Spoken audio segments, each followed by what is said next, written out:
What we do know about Parkinson's and exercise is that people who exercise in certain intensity levels and people who exercise with cardio at this level this many times a week, flexibility this many times a week, balance this many times a week, that what they have is they prevent those Parkinson's symptoms from getting worse 10 years from now. I couldn't help but think the whole time, have you ever heard the term, what's the HAPS? No. Like what's happening? No. You know, it's like, I mean, what's happening is already like old, but Right. it's like, yeah, people would sometimes say, what's the HAPS? So Not heard that one. let's bring back what's the HAPS, man. All right, I'm starting tomorrow. In today's episode, we have Maggie Abbott, who is a physical therapist and the director of outreach for the Houston Area Parkinson's Society, HAPS for short. And, you know, I don't know much about Parkinson's. I know more now. Yeah, no, You for know, sure. I really liked how we focused in on how exercise can help. Obviously, health and fitness is what we do, the exercise piece. So I don't know, did you learn anything specific? What really got me was that a lot of people associate Parkinson's with a muscular thing, but she was talking about how it started in your brain, and it had a lot to do with the dopamine centers and how those interact.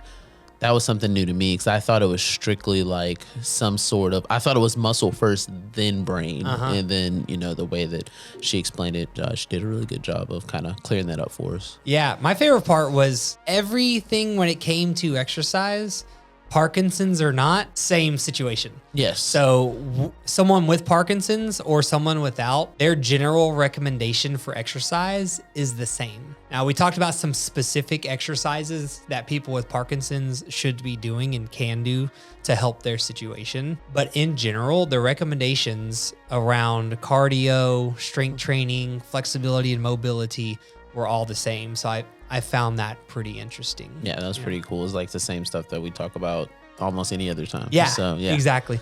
All right, guys. Well, enjoy this episode with Maggie. She brings a lot of information about Parkinson's. If you know someone with Parkinson's or you think someone you know may have Parkinson's, make sure you reach out to HAPS. Everything that they do is free. I'm not sure exactly the structure of the organization or anything like that, but I know all the services they offer, all the information they give is all free. If you have any inclination about this or helping out, volunteering, make sure you just check them out. It's all free stuff. They're trying to help. It's Houston specific, and any county that touches Harris County is accounted for within HAPS. So guys, enjoy this episode. Check out HAPS, like, subscribe, share with your friends. Enjoy this episode with Maggie Abbott.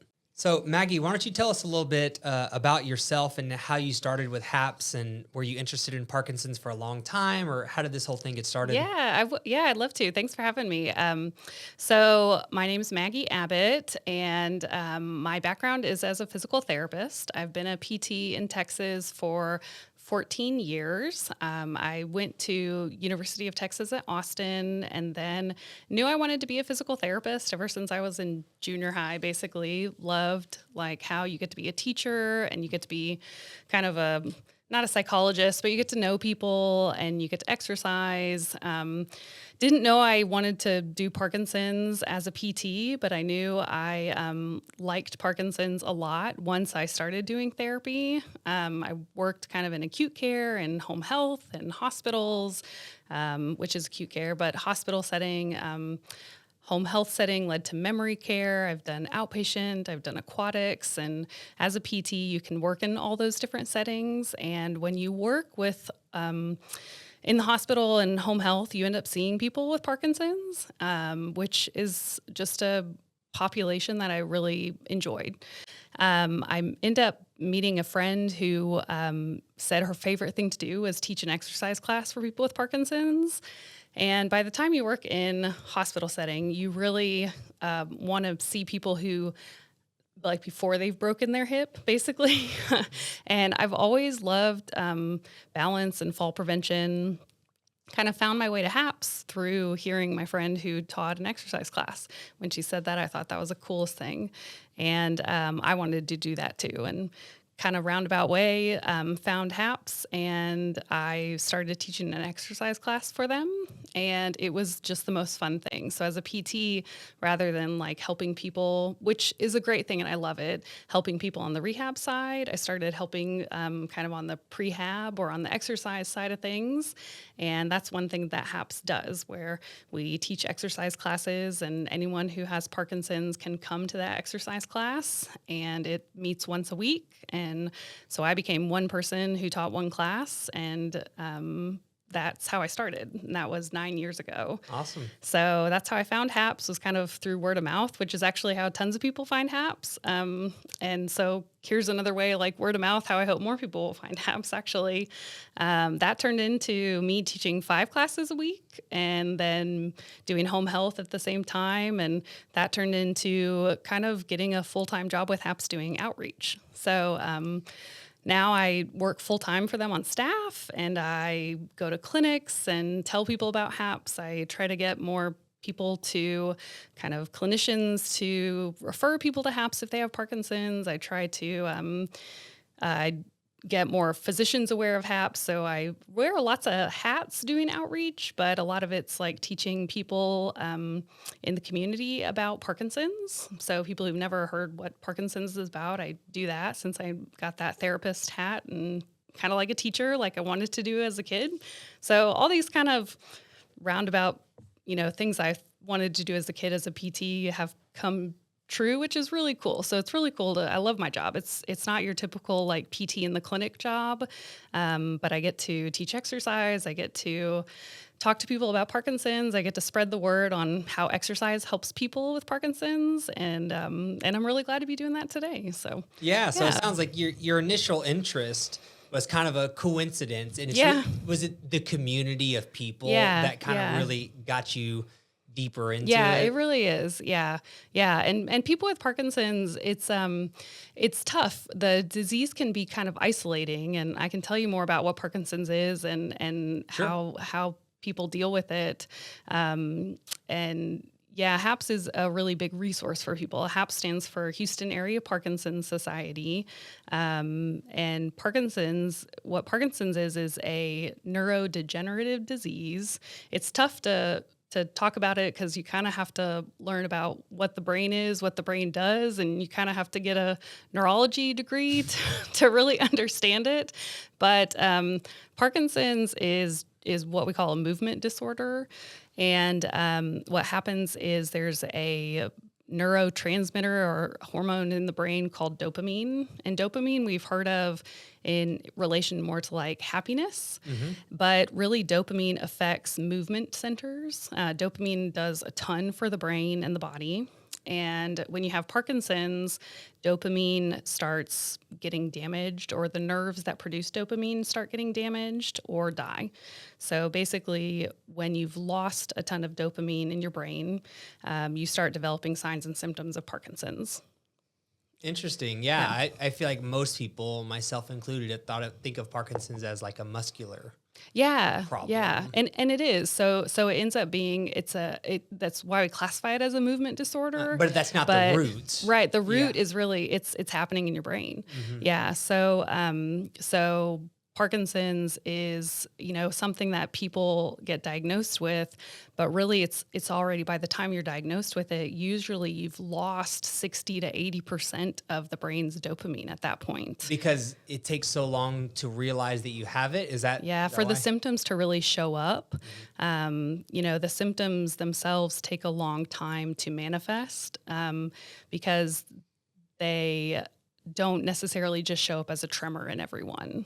Sometimes they do, but not everyone with Parkinson's has a tremor as their primary symptom, which is interesting. Wow. So if someone starts experiencing the symptoms like the tremors and stuff, how long have they usually had Parkinson's for? It's different for everybody. Sometimes people, sometimes a couple of years, but sometimes people get it really fast. Sometimes people will catch it really fast. But the signs and symptoms, the one thing that everyone with Parkinson's has in common is actually slowness of movement, which is a hard thing to tell that you have going on. So slowness of movement is the one thing everyone has. And then the other signs are tremor, like postural instability, which can manifest as balance or changes in balance. You can't catch your balance. People will sometimes fall. Changes in posture too, like leaning forward. And then stiffness, which also we call rigidity sometimes, but it can be stiffness in the arms or legs or stiffness in the trunk. Yeah, I feel like these things, unless you see someone every day. Right. Right. And if you do see them every day, it happens so slow that you don't notice it. Yeah. And then if you don't see someone every day, you're like, oh, well, maybe that's just their normal. Right. Some of them kind of mimic like aging. Mm-hmm. Yeah, exactly. That's what I'm thinking. Yeah, exactly. So, things like, things can show up, symptoms can show up to 6 years ahead of time. Like loss of smell can be there.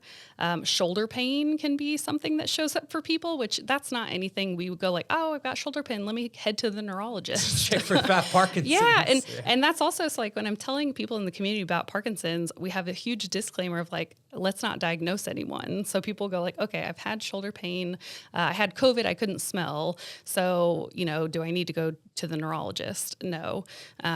But it's kind of a combination of you have to have slowness of movement and one of the other things. Mm-hmm. So when people are diagnosed, they're typically diagnosed by a clinician, by a neurologist in the office. So there's not really, we can do other tests, like they'll do a CT scan or an MRI sometimes to rule out other things causing issues in the brain. But that's why it does often take sometimes years for people to get diagnosed.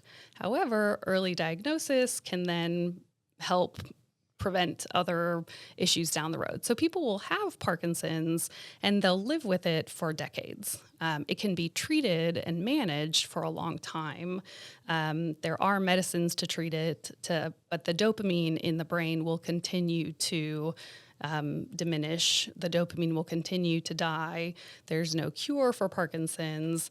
It's a really tough disorder to manage. It's a tough disorder to have, but it is manageable with medicine. There are surgical options. There are a lot of treatments that people can do. People live with it for decades, and they live really well with it. And actually, exercise is the best thing that people can do to manage Parkinson's. Yeah, I definitely want to speak more on that. But before we get into that, though, on the diagnosis piece, because it sounds like it's very difficult to determine when you should get an exam. Right. I'm assuming, is that what you call it? Yeah. So at what point, let's say you said... or evaluated. Yeah, there you go. An evaluation is better. Yeah. So you're saying, though, if you have 2 of the 4 things, yeah, it might be worth... Well, and it's hard to know when you have those things, right? But yeah, if people are having issues like falling or having balance issues, if people are having issues... So what dopamine controls in our body, dopamine controls coordination of movement. It controls our speed and regularity. There are a lot of things it controls that are non-movement related as well. But tremor usually is one of those signs that people will notice. And that's one of those signs that will send them to the doctor. Mm-hmm. There can be an essential tremor that is just not a Parkinson's related tremor. But tremor is definitely something that, if you have a tremor, go to the doctor. Mm-hmm. And that can trigger one of those if you notice a tremor, Parkinson's tremor is a tremor at rest. So if your hand's just hanging out, it's a pill rolling tremor, which kind of ends up looking like you call a pill rolling because you imagine there's something that you're rolling between your fingers. Mm-hmm. And then a Parkinson's tremor will go away when you're going to pick something up, because then your brain is focusing on movement. So your brain has something to activate your motor neurons, so that pill rolling tremor goes away because your brain is busy with those other parts of... Is that a uniqueness to Parkinson's? It is. So an essential tremor, a tremor that is there all the time, when an essential tremor, which is not a Parkinson's tremor, you go to pick something up, that tremor continues to be there. Mm. But a Parkinson's tremor will start on one side of the body, and it will kind of go away when you use that arm, when you go to pick up a pen, when you go to drive, when you go to pick up a utensil or a glass. When you're consciously doing something. Exactly. When your brain is focused and attending to a task, that tremor will go away. But when your arm's just hanging out or when you're walking, that tremor will be there. So, and it usually starts just in a few fingers. It starts on one side of the body, and that's how a Parkinson's tremor will be there. So if that tremor is present, that's something to pay attention to. And then before that, though, you're looking for the stiffness, slowness yeah, of movement. yeah, You're like, this is kind of funny. Yeah, so how I'm feeling. Yeah. And then you're recommending at that point maybe any a good balance time. issues, like if you're falling backwards or if you can't catch your balance backwards, if you really can't. Stiffness wise, but it's tricky, right? Because we can have stiffness if we have spinal issues. We can have stiffness if we're not flexible. But Parkinson's stiffness is more brain muscle related stiffness. So for sure, if you're stiff, that's when you're following up because you don't want to be stiff. And if that stiffness doesn't resolve, then that's when you follow up. But it's kind of that combination of, if you're not as coordinated and if you're not as agile, if you're not as... and if a tremor, it might be present. So it's kind of that combination. There's a huge battery of tests that people do. But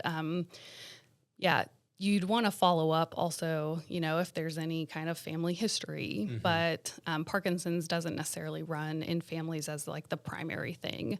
It's just another one of the things. Yeah. What is the average age? I think when we think of Parkinson's, we think of seniors, the elderly. Yeah. So maybe a lot of times too, you're discussing with family members who are seeing another family member. So like the person that you're worried about, knowing what to look for is not the person directly. Right. So like, what is the average age? And if you have a family member, like around when do those types of symptoms of Parkinson's start? Yeah. And how can we visually look for these things? It's between about 55 to 80. Okay. So that's a pretty big window. I've read different things. I just read this morning on NIH was saying it's 70 is the average age. Wow. We've seen 55 to 60, which is pretty young compared to 70. But it's kind of in that retirement-ish window. What do you see, like you've go to a lot of these classes and stuff. Do you see people in their 50s with this? Yeah, but we do. Yeah, but also we see a lot more older people than that, 60s and 70s. So, and when it comes to catching it sooner, does that help in the management? Always does. Yep, because then when we know someone's diagnosed with Parkinson's, we can check balance, flexibility, strength, coordination, and then when we find deficits there, we can address them. We know that exercise is neuroprotective, which it is for people with Parkinson's and it is for people without Parkinson's. But there's medication that can help with people with Parkinson's, and it can help kind of supplement dopamine levels. It can help. There's medicine that can help prevent people from losing. It doesn't really prevent the Parkinson's progression of dopamine loss, but there's medicine that can help prevent enzymes from eating up the dopamine as fast. There's medicine that can help try to add more dopamine. But what we do know about Parkinson's and exercise is that people who exercise in certain intensity levels and people who exercise with cardio at this level this many times a week, or flexibility this many times a week, balance this many times a week, that what they have is they prevent those Parkinson's symptoms from getting worse 10 years from now. Or they prevent their Parkinson's from, Parkinson's progresses, but people who exercise at those right levels, their Parkinson's won't progress. So basically what you're saying is we can't prevent it. Correct. But we can slow the progression. That's right. Yeah, with we can slow exercise. The progression. Correct. I have one more question before we dive into exercise. And I hate to ask this question, but I am curious. No, it's a good Can question. Parkinson's kill someone, No, it doesn't. but it's a side effect. So it's a hard question to ask. Yeah. Does Parkinson's change your lifespan? Basically, no, it doesn't. Okay. Parkinson's. But then people will say, I know people who died of Parkinson's. But really, people have about the same life expectancy with Parkinson's that they would. So they died with Parkinson's, Correct. not from Correct. it. Correct. Yeah, correct. So people live with their Parkinson's for 20 to 30 years. And it depends on when they're diagnosed. It can be challenging to live with it for that long. But I've met some incredible people who've say they've been in better shape since they had their Parkinson's diagnosis, and different people cope with it in different ways. But people say they've lost 100 pounds since they've had their Parkinson's diagnosis because they've been encouraged by how much exercise does to manage it. They feel better when they exercise. They realize how good it is to manage the disorder. They realize all the benefits of it. And, they're like thankful for the diagnosis. I don't have it, so it's kind of odd to share it, but that's definitely what I've heard word of mouth from people. But yeah, people, they don't die from Parkinson's. It doesn't change their life expectancy per se, but there are a lot of complications from it. It does change how your muscles work. It does make you move slower over time. So people can have complications from it down the road after you've lived with it for a very long time. It can put you at higher risk for falls. It can put you at higher risk for having complications related to falls or things like that. However, a lot of people live really well and really high quality of life. They have high quality of living with their Parkinson's. But it is a quality of life that's going to be degraded, not the quantity. At the end of the day. Yeah. Let's talk about what exercise specifically does. Like, what is going on? Why does exercise slow the progression? Yeah. What's going on in there? It's cool. So exercise makes our receptors. So we have receptors in our brain. We have synapses, and dopamine is that messenger that lives between one receptor that spits out dopamine, and then there's the next receptor that kind of receives dopamine, and that's what lights up the end receptor to the muscle that tells us to kick your leg out, which eventually tells us to get up from the squat that we're down in. Get down the squat, get up from the squat. So whatever the long-term goal of whatever we're doing, that dopamine is moving through the receptors. But exercise itself makes dopamine. It makes it stay in that receptor longer. So more dopamine is available. So that's what exercise does for Parkinson's. So it creates dopamine when you exercise. So kind of, sort of, there's brand new research actually that says exercise can grow new dopamine, but there's like one tiny study that has been done. But that study was done at Yale. It was done with people who did really high intensity interval training. Mostly with boxing. They were working out at like 90% hard, and they were doing that for an hour at a time, basically 6 days a week. And when they did that, they did what was called a DAT scan, which kind of like a functional MRI, where they put these people in a brain. They scanned their brains after exercise. They scan them again a few months after exercise, after doing these intense exercise bouts over I think it was a month. And this was like boxing, hardcore, working super hard with their heart rates high, which totally was capable for people to do. And those people grew new dendrites. They grew new nerve cells. They grew new dopamine, or they grew like new nerve cells that were capable of producing more dopamine. That had never been shown before in research. Wow. So for the most part, what we do know that exercise does is it creates the opportunity for the dopamine people have to stay in the synapse longer, which means that the brain can use it more. Or we know exercise like doesn't take the dopamine away, so the enzymes don't eat it up as fast. or we know that the exercise makes the synapse more efficient at using it. That's the word that's on my mind right now is efficiency. Yeah, it's totally more efficient. For sure. So Yeah. exercise, we know for sure, makes the dopamine hang out for longer. Yeah. It makes it more effective while it's there. Yeah, exactly. And we think it creates it, but we're not completely sure yet. We don't have like the high quality, huge study to tell us that, but it's encouraging. And we know that it's kind of like the pill you don't take. People, a colleague of mine, we just gave an lecture on exercise and Parkinson's over the weekend, and we had a lot of people come up to us and they're like, so basically it's muscle memory, like exercise and Parkinson's, it's just helps you do better muscle memory. And it's kind of, yes, that's exactly right. Like, when you practice a skill, you get better at it, you get more efficient at it because it becomes more automatic.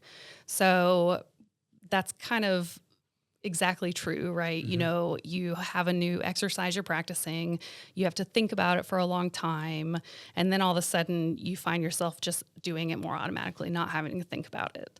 So that's kind of the long and short of it is because you had more dopamine in the synapse, your body became more efficient at it, so you didn't have to pay as much attention to it. And then you learn that tap dance routine that you didn't know was hard so long ago. Yeah, and actually, as a personal trainer, and I don't train people with Parkinson's, right. But similarly, the word that I would use here, the term is body awareness. Yeah, totally. When you exercise regularly, your body awareness is heightened. So I joke with people, like let's use a deadlift, for example. When I'm teaching someone how to do a deadlift for the first time, I'll often tell them, hey, I want you to take everything that we're talking about right now and apply it to your everyday life. Yeah. I don't care if you go home later and drop your keys on the ground. You're going to be like, oh, let me get those hips back. You know what I mean? So when you bend over to pick up your keys. Yeah, that's right. Let's have good deadlift form because your awareness, is higher. You mentioned earlier there were some specific amounts of cardio, days of the week and stuff like that. Can you talk a little bit about that, if there are specific recommendations? Yeah, there are. So which somebody goes like, did you add all this up? Like, is there time to sleep? I was like, I've heard that before. Don't worry. Yeah. Yeah. So it's no different actually than like the general recommendations for people to exercise. But for cardio recommendations, we're supposed to exercise at that moderate to high intensity, moderate to vigorous intense level, 30 minutes of moderate intense exercise at least 5 days a week. So that's 150 minutes of cardio at a moderate level, which we tell people is that talk test of like, if you're exercising at a level that's hard, so moderately hard, where if you're holding a conversation with someone, it's too easy. You have to be working hard enough that you feel it in a cardio. We're not just talking, doing your errands where you're working out, but it's like constant aerobics, right? So that's that cardio. Cardio is 30 minutes at least at a time, 5 days a week, 150 minutes. The more, the better. If you do more vigorous, you're getting the more benefits. People who do 7 days a week get better benefits than do 5 days a week. So that's cardio.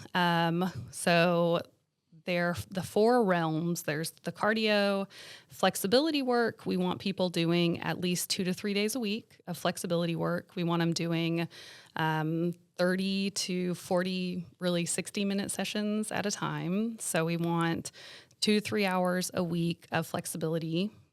And that we say Tai Chi or yoga type work. There's a ton of research on the benefits of Tai Chi with balance and the benefits of yoga.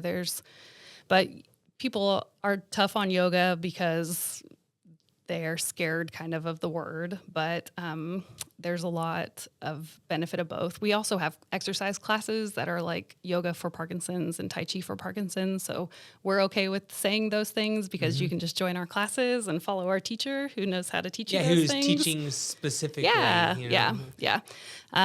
So we say those. We also have like a ton of other YouTube videos for how to just like jump in and do those things. And all those things are on HAPS.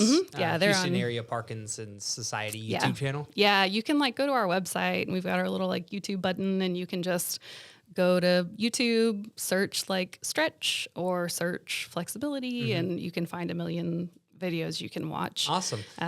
Yeah. Let's bump back, if you don't mind, to the cardio piece. Yeah, You yeah. mentioned that, 5 days a week, 30 minutes is the recommended, and that's Parkinson's or not. Is Yeah, what you're saying. So that's it doesn't Parkinson's matter. or not. Yeah, that's the general recommendation for adults, for how much we should be getting as healthy adults per week. And if you have Parkinson's, that doesn't change. Correct. That's Okay. just the general recommendation. And Yeah. let's say someone's listening to this and the person that they know with Parkinson's, or maybe they have it themselves, they're like, I don't do anything right Yeah, now. I know. So let's be clear that if you're not doing that yet, that's okay too, right? That's okay too. Yeah. And actually, it can be they're working up to 30 minutes in 10-minute bouts.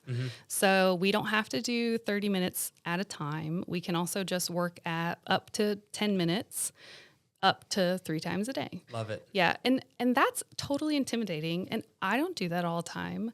I talk about it because that's what we're supposed to do. Sure. But and really to get your 30 minutes, you kind of need to be doing your warm up into it, and then do your 30 minutes and do your cool down after. So I mean, just to do your 30 minutes, you really need to be doing your 45 minutes. So like tack that on. I mean, it's really more than that, anyways. Yeah, it can just seem so intimidating. So I Super think intimidating. It's always important, in my opinion, to, like, if you're only doing 2 days a week now, Right. that's okay. That's A-okay. Yeah. Let's work towards, especially someone like a senior that hasn't exercised maybe in a long time or something like that. Yeah. Specifically within the cardio situation, how do you recommend to get started? The good news about cardio, so when we're talking about, there's this great scale called the Borg scale, B-O-R-G. Have you heard of the Borg scale? I've not. So the Borg scale is really called the RPE scale. I'm familiar with RPE. Yeah, so RPE, Okay. but Borg made the RPE scale. Oh. So the RPE scale is the rating of perceived exertion scale, and the one we like to use goes from 6 to 20, and 6 to 20, and you can find it pretty easily if you look online.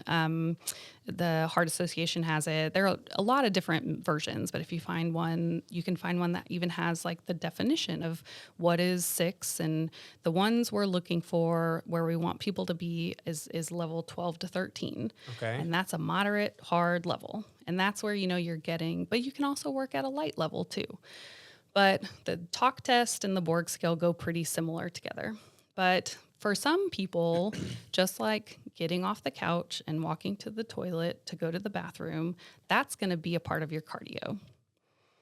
And so if you're like working and living and having a sedentary life, or say you're like recovering from COVID or whatever, like everyday activity is your cardio sometimes. And that's okay. So for some people, cardio is just turning on your microwave for 4 minutes and walking around the house. And if that makes you feel like you're working, like you can tell your body's working, you don't necessarily have to check your heart rate. This is how I tell people, right? Especially seniors. As long as you feel like you're getting a workout, you feel like you're working hard. That's kind of what that RPE scale tells you. Yeah. So you can look it up if you want to see what those official words tell you, but you're a little breathless. You can tell your body's working. Then you're in that scale of your heart's getting a workout. Yeah. So what you're saying is, I don't have to go buy a fancy treadmill or a bike and go outside where it's hot to get this done. Yeah, exactly. It is possible to do everyday activities, Yeah. work your way up. And then maybe at some point you do. Right. Right. And I feel like everyone should look forward to that. But in your experience, when you're talking to this person, what are some mental tricks and help that maybe can support them in making their way into Towards actual it. structured exercise? Yeah. So I like the microwave a lot. I like my watch or my phone or whatever it is. There are a few things that can help start you building into your routines. I think for me personally, or for this person, if you know that you can start something that you will finish, that's probably one of those things. That's a good place to start. Can you say that again? If you know you can start something, you'll finish. Oh, so don't overachieve. Yeah, Basically, yeah, what you're saying. yeah. Or So- do overachieve. Don't set a goal that you can't hit. Yeah. is So what you're- don't. So you want to set yourself up for success. Yeah, there you go. I'm sure you've talked about SMART goal setting. Yeah. Oh, yeah. Sure. Yeah. Have you talked about the stages of change? You talked about that before. That sounds super familiar. Maybe Yeah. I read it in a Yeah. book at some point. Yeah. But That's taken not a little off topic, but setting, we say things like, set up things in your routine, but it's hard to do that if you really don't have routines yet when it comes to exercise. But rewarding yourself, like setting yourself up for, if you're in a program or a TV show that you are enjoying, go ahead and pause it and take one more lap around the room. So it just kind of depends where your level of starting is. But if you have the capability to pause TV and you're coming back from the bathroom, I do that. I do that all the time, I guess, because if there's one thing in life as we get older that's constant, it's like taking trips to the bathroom. Oh, sure. And so if you can just do okay, I'm coming back to the bathroom. I know I'm sitting down. Let's make that to do a time to do 4 squats. There you because go. 4 is a totally doable number, and you're going to pretend like the edge of your couch is on fire. And so you can do that. Just touch the edge of that couch and make that a time to do 4 squats. It's not going to make you too tired, but at least you're going to build in a tiny bit more strength. Yeah, we're gonna see Sean lunging out of the bathroom. Yeah. Yeah, That's man. right. Oh, Like, he's gonna taking a break. He's gonna lunge to the bathroom. yeah, and then busting out lunge some back. RDLs Yeah. next to my desk for sure. Yeah. Yeah. I think those are great Yeah. tips on ways to get started. And Yeah. again, it's just emphasizing that working your way up Yeah. is Yeah. super important. Okay, let's move on to the flexibility part. Yeah. How do you mentioned some videos and stuff, but do you have anything Yeah, specific as easy far to as like add in. Yeah, exactly.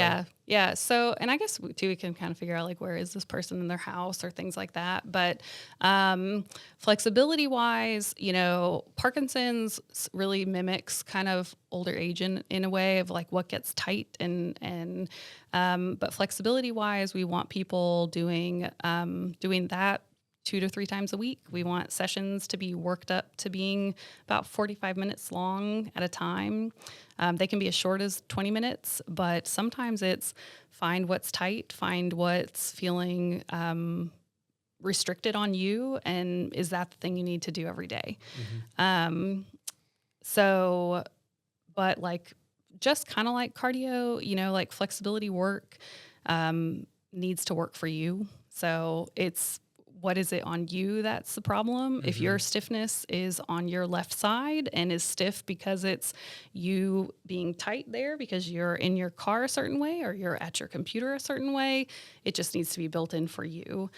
But flexibility work too, we get tight in our chest. So if you have, this chair is pretty good. If you have that certain chair that's the right size, I like that whole sitting at, well, there are a few things, but some of my favorite stuff is just sitting at the edge of your chair.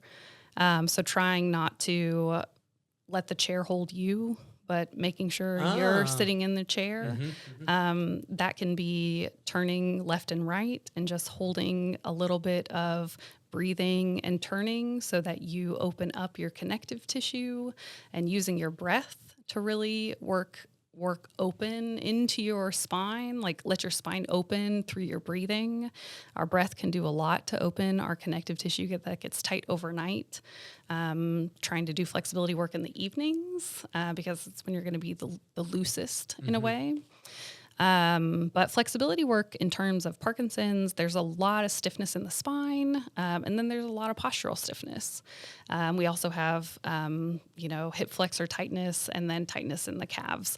So that's not a ton different than the general population or all of us who just sit in cars and at offices. Sounds the same. Yeah, it's really not much different than that. Can you give us maybe one good exercise for that spine stiffness you're talking Yeah. about? Okay. So Maybe 2 for that one. Yeah, I'll tell you. So my recommendation, probably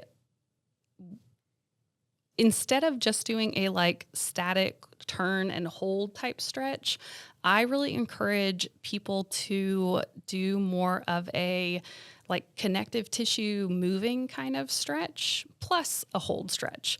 So to really loosen up the connective tissue, which is kind of, tissue that lives in between all of our muscles and bones. To loosen that up, we need to have a lot more motion is lotion type movement. So moving actually like 30 times, that's going to help loosen that tissue up. So in our spine, we do a lot of flexibility, and we move the spine in all the directions the spine moves, which is rotation and flexion extension, forward and back, and then side bending. So my favorite I like doing all three motions. Sure. But I really like to do, like just twisting, sitting on the edge of your chair and twisting left and right, but doing it a good 15 times each way, and then turn and lift your chest up as you hold and breathe in and out 3 times. So what you're saying is, instead of turning in my chair and holding it, I'd probably do better by just going back and forth. So yeah, but really like movement. Easy left and right. Yeah. But not forcing anything first, but just doing that, but always making sure the chest is open up, lifting up, thinking of your chest as, I do have a lot of like crazy visuals, thinking of your chest as being, like whoever down here in League City is like the craziest car salesman who's got the brightest, like spotlight hitting off I-45 that you can see from far away. You want that to be your spotlight coming out of your chest. And that always needs to be going up. So if you can tell that your spotlight is ever going down or past, So you're saying like a spotlight coming out of your chest. That's it. It should be angled to the sky. It needs to always be above. I guess I'm almost thinking of like a superhero pose. That's like it. Superman. That's it. Exactly right. Yeah. Same thing. So like Superman, if he's looking down or if he's crumpled, you'd be like, who dat? You know? So we need to see that, right? Or like your OTG, right? That can't be crumpled. Or it's going to be like, who is the greatest? Like OT. Just like, I am. There you go. I am the greatest. So like when you're rotating, you still need that open every time, right? And then same thing, like really using the breath with your stretching, not just holding it, but then breathing while you stretch. Can you describe what that looks like? So like this chair is great, right? So if we are going to do like an extension stretch over a chair. Yeah, like backwards. So if we're here over our chair, we can use our arms to like just hold us open. And then, I'm just going to let the chair hold me. Okay. I'm going to not knock your stuff over. Thanks. And then I'm just going to like really try to relax my core, relax everything, and breathe in and out 3 times with a deep belly breath.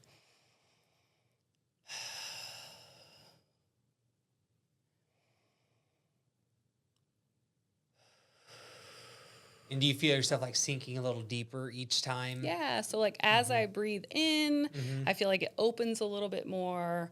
As I breathe out, so like just I'm trying to feel with the stretching, I'm trying to feel my connective tissue allowing me to open a little bit more each time. So it takes a lot of body awareness to do that, right? But in terms of postural stretching, flexibility stretching, those are my favorite to do. Is in that spinal axes. Yeah, and I like that because we're lowering the barrier of entry to doing these exercises. Yeah. I don't have to, like, obviously it'd be great if I went to this class setting or like a personal trainer or something like that.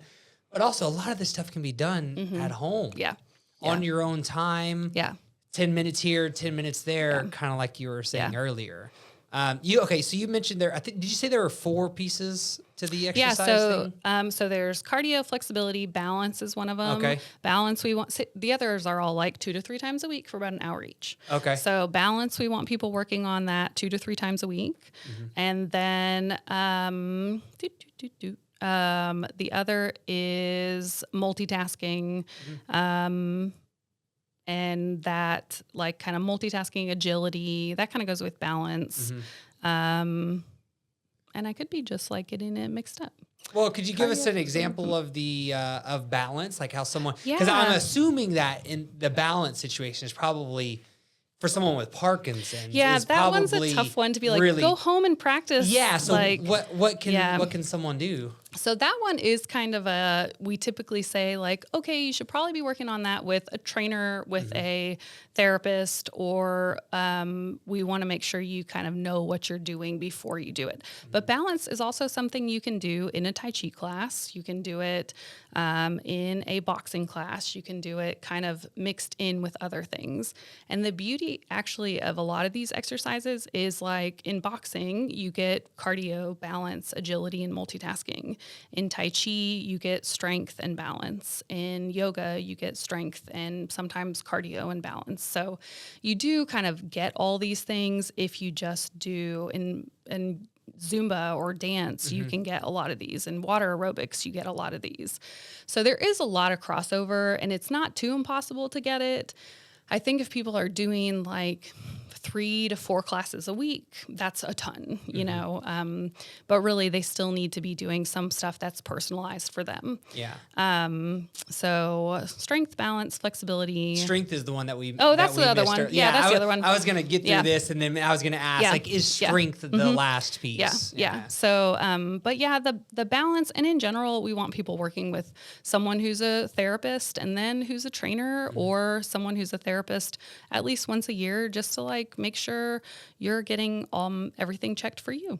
So are all your muscles in sync with your body? Is your power good? Is your balance good for you? Because there are certain outcome measures that you can test to say, like, are you standing on one leg as long as you should be able to? You know, can we push you over and you catch your balance? Do you have all the good reaction times and that kind of stuff? So same reason you go to the dentist every year and get checkup. We want you to go to a PT every year and get a checkup. Awesome. Yeah, I like the thought of that. Yeah. You mentioned how multiple of these things can be knocked out at one time. Yeah. I want to emphasize that because you remember the first you led with like, oh, where's the time to sleep or whatever. But these things, the cardio, the mobility, the balance, the strength can all be knocked out. Yeah. Your 30 yeah. minutes of cardio can overlap Exactly. with your 30 minutes of Exactly. flexibility, you know? Yep. Let's move on to the good stuff, the strength Yeah. part, you Yeah. know, my favorite at least. Yeah. Talk about specific exercises, specific protocols, because this one, just my opinion, maybe can be done separately, or maybe should be, maybe if it should not, I don't know, you tell me, you're here to educate us, Yeah. but I'm thinking this is one where maybe there is a secondary time frame Yeah. where we can focus on the strength and types of things that we can do. Yeah, it's pretty similar, I think, to like the general public. We want to be doing strength training with big muscle groups. We want to be focusing on getting to exhaustion, but not exhaustion. We want to have A good RPE number. A good RPE number. Yeah, we want to be doing. But the therapy world doesn't have a great way that's any different than just what we normally use to get to 1 rep max. We use the same measures really. So it's kind of hard for people to go at it on their own. But we do kind of say, you know, you want to be by repetition. If you're doing 10 or 12, by that 80% done to whatever 80% done, you want to be able to have like 2 or 3 reps left. Yes. So you want to have 2 or 3 reps left and in your tank, you change, and we still kind of do the same as we would. We call that reps in reserve. Yeah. Which yeah. is, you mentioned the 6 to 20 on the Borg scale. Yeah. I'm not familiar with that personally. We just use the good old 1 to 10. Yeah, it's the same. You know? That's the modified Borg scale. Yeah, it's the same as the Borg scale. Yeah, 1 to Gotcha. 10 is the same. Yeah, we just fewer numbers. Yeah, exactly. good old 1 to 10 scale. Reps in reserve would almost be the inverse. That's it. Yeah, that's it. Of your RPE in that case, right? Yep. So, specific number of days a week that you recommend in a 2 to Parkinson's 3. situation? Yeah, 2 to 3 days a week. Yeah. And kind of like everything else. Yep, 2 to 3 days a week. So really, it's like flexibility one day, balance one day, strength one day. Yeah. And kind of keep that up. And if you can do that, you're gonna knock out all your birds That's it. with your stones. That's it. Yeah. And you'd be in a good spot. You mentioned earlier, you didn't say sit to stand, but you Yeah, mentioned but like that's sit it. on the edge Yeah. of the couch, right?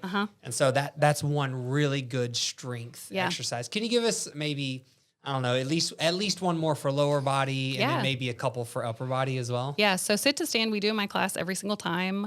Also with Parkinson's, kind of the attention to power is a little bit lost. So the brain thinks that folks have trouble with sit to stand because sometimes people don't make it on the first try. Kind of the longer you've had Parkinson's, that can be one of those that the body doesn't get up on the first try. But if we retrain the brain to say, like, give it a little oomph, pay attention to that movement, like kind of put a little fire under that movement, and then all of a sudden people will just stand up. And they'll be like, that was so much easier. How did I do that? And I'll say, I don't know. How'd you do that? But and paying attention to weight shift sometimes. So paying attention to proprioception, paying attention to weight shift, and Can you define proprioception? Proprioception. Where is your body in space? Thank you. Yeah. So we'll use terms like move big, think big, Move big. Yeah, move big. So that dopamine, when there's less dopamine in your body, with Parkinson's, there's less speed, regularity, less, the motor system is not putting out as much to the muscle system. So there's a little bit less power to the muscles. So whenever we tell people with Parkinson's, move big, that makes sense, doesn't it? Like all of a sudden your rep is going to have more. Yeah, what I'm thinking when I hear it. move big and I'm doing a sit to stand, or if you don't know what a sit to stand is, it's basically a squat with Right. something behind you. Right. If I'm doing a sit to stand, I'm thinking move big. I'm like, ugh, You're going to give a get little up bit more fast. power. Yeah. Power. Driving Yeah. it. Drive. Yeah, You're I going to don't- drive. I used to be way better with this kind of stuff, but I don't remember the exact definition of power. Do you know I don't off the know. top of your head? No, I Me don't. neither. Yeah, I used to be way better Yeah. with power and force Yeah. and the differences and stuff, but Yeah. it's escaped me. But yeah, at the end of the day, I think a powerful movement. Yeah. When Yeah. you say move Yes. big, Yes. you know. So. Yeah. And what that'll do is that will it's the idea too behind if we say what we're doing, it will light up that motor pattern better. So when we're in sync with what we're doing, it's body awareness, which is kind of what you said, right? But it will light up that pattern better, which will then be a more efficient and effective movement. Yeah, what I'm thinking is you're sitting, and as you're standing, you're like, stand. Yeah. And you're like, you know what I mean? Yeah. But it helps. Yeah. It's like, why do people in the Olympics say, ugh, when they move? Yeah. But it works, you know? Or like I always think of watching a tennis match. Yeah. Every time they hit, Yeah. yeah, exactly. Yeah. and Which each- is like ping pong now. It's like table tennis. Yeah. Yeah, each person has their own sound, that they make. Yep. So kind of the same thing. Awesome. Yeah. Well, so sit to stand So is a sit to great stand. exercise. So with sit to stand, because that becomes a challenge, actually becomes less automatic. A lot of movements become less automatic. That's one that becomes a great strength training exercise. Okay. And so to make that more automatic, to make that more efficient, more effective, we will say what we do. So lean stand becomes like the thing we say in my class, and people, I don't know that they don't like it, but they'll do it.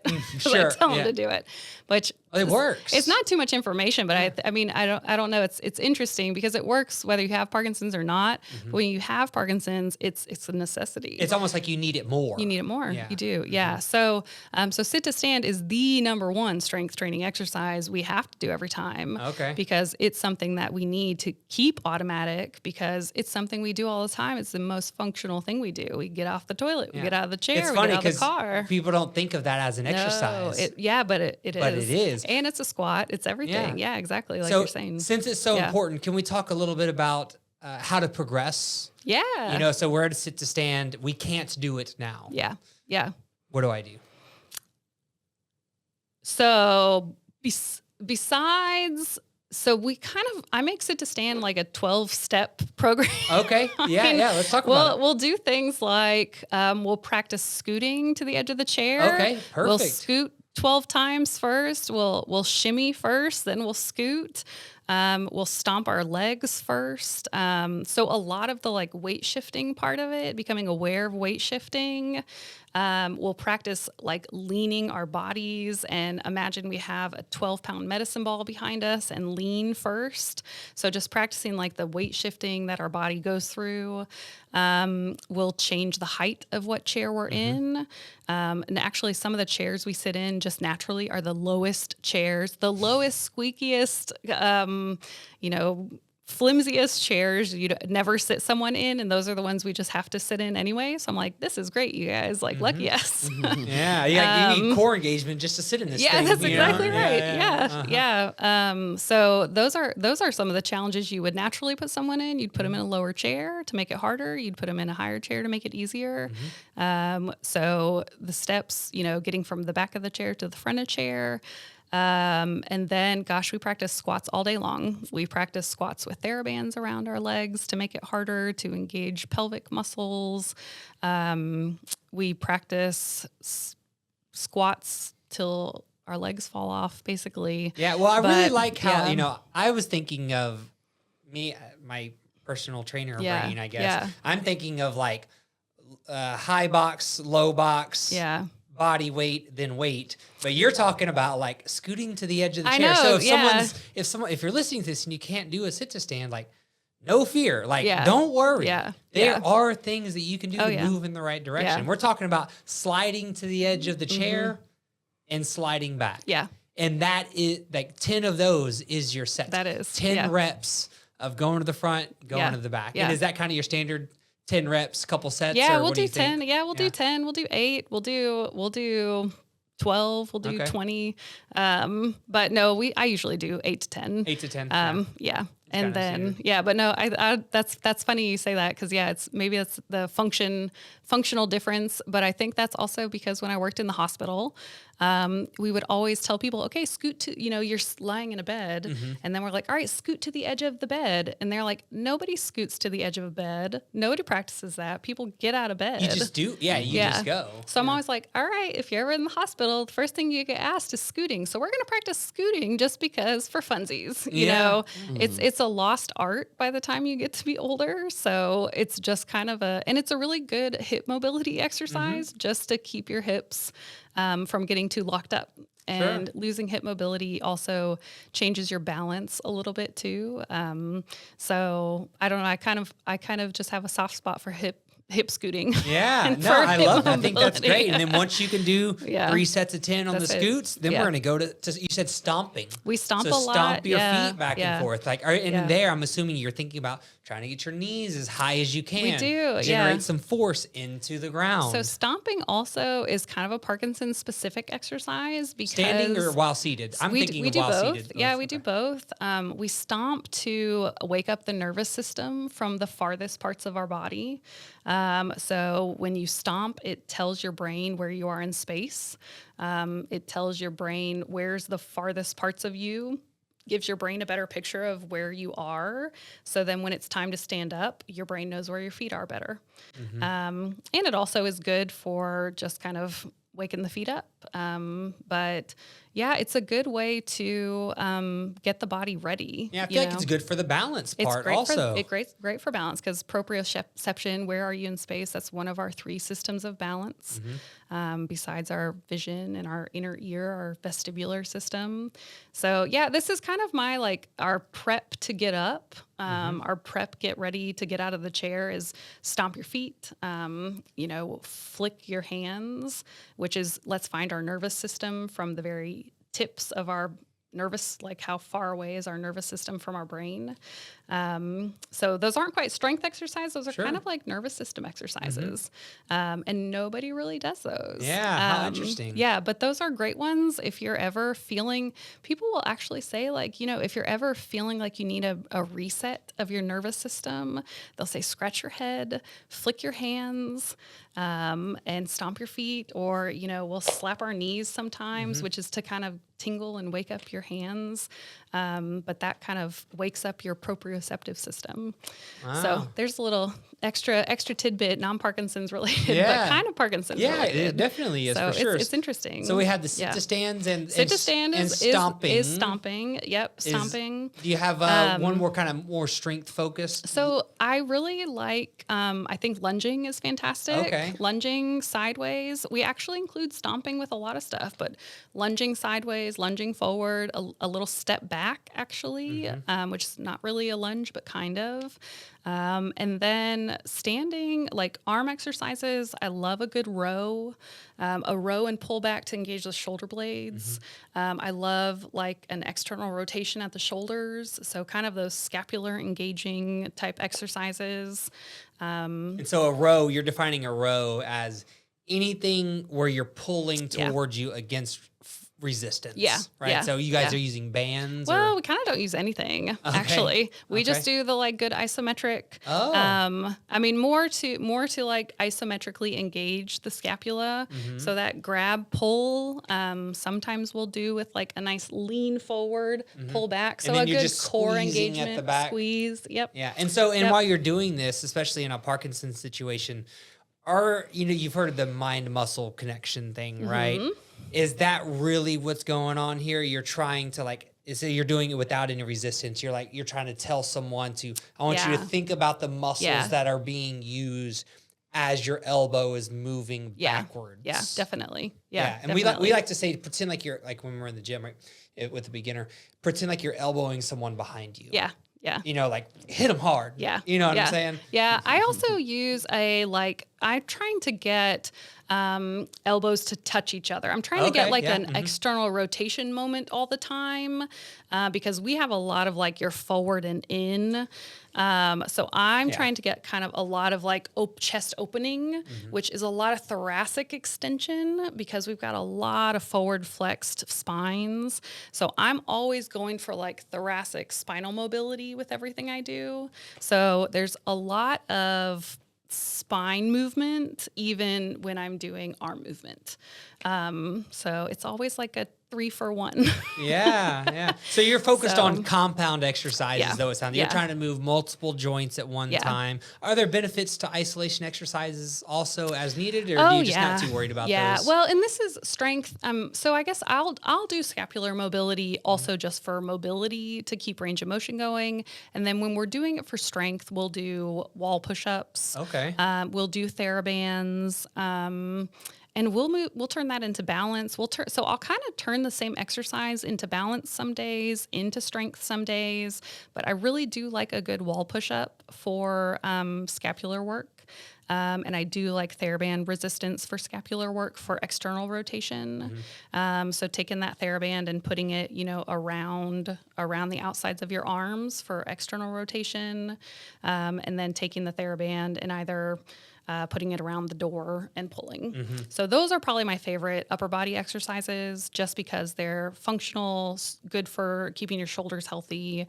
That didn't answer your question you just asked, but I wanted to make sure I was like, oh yeah, we're talking about strength. No, it's not okay. just like spinal mobility, which is my favorite thing. I Yeah, guess. no, that's okay. And so the wall push up, you're just going, do you have like a tempo that you like to recommend? Well, I want to make sure we do like arms kind of in a triangle and that we do it really at like chest height.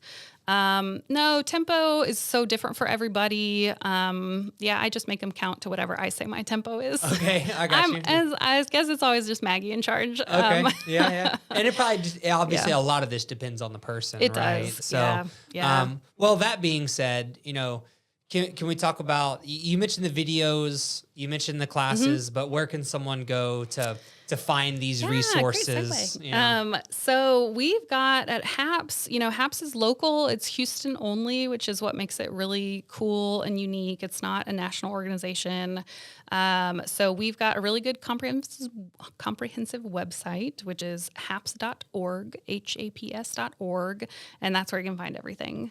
We're also pretty easy to catch just by phone. So if anybody has Parkinson's Parkinson's or anybody wants to figure out how to find the right video, they can call us and get connected to me or find us on our website, and my email's there on the website. So it's like the contact us button. We've got local group classes. We've got a class in Friendswood. We've got a class in Galveston. If there are enough folks here in like Webster, Clear Lake, right now our Friendswood class is huge, but we're ready to plant something if the need is here. And these are all free. They're all free. All free resources, Everything's right? free. Yeah. Yeah. Yep. And you guys do other community stuff as well, specifically that'll be listed on the website and everything. Support groups and education and all sorts of great classes. And so whether you are someone with Parkinson's yourself Right. or a family member, Yeah. it's very easy to get in touch with you guys. Yes. Everything is free. Everything's free. And just to gather information, and the goal of HAPS is just to help Houston specifically work its way through these Parkinson's cases. I Yeah. guess. So we're Houston, but by that we're Houston, Harris County, and then every county that touches Harris County. Okay. So we're from Conroe to Katy to Sugarland and Baytown and the huge Houston Metroplex. Awesome. So yeah. Well, is there anything that we missed that you'd like to say or that you think is important? I think we talked about a lot. I hope it was helpful. I think it was great. I love how much exercise we got to talk about. Yes. That was great. Yeah. For sure. Yeah. Sean, questions, thoughts? I think you buttoned it up really well. Okay. Thank you so much. Awesome. Thanks for having me. Yeah, for sure. Thanks for coming. And Yeah. guys, if you or someone you know has Parkinson's, you're unsure, Maggie talked a lot about catching it early, makes it more manageable. It does. We It can does. get into things to help control this. So reach out to HAPS, reach out to Maggie, and get the help that you need. Don't wait on it. Yeah. Awesome, guys. Thank you so much. See you next time. Peace out.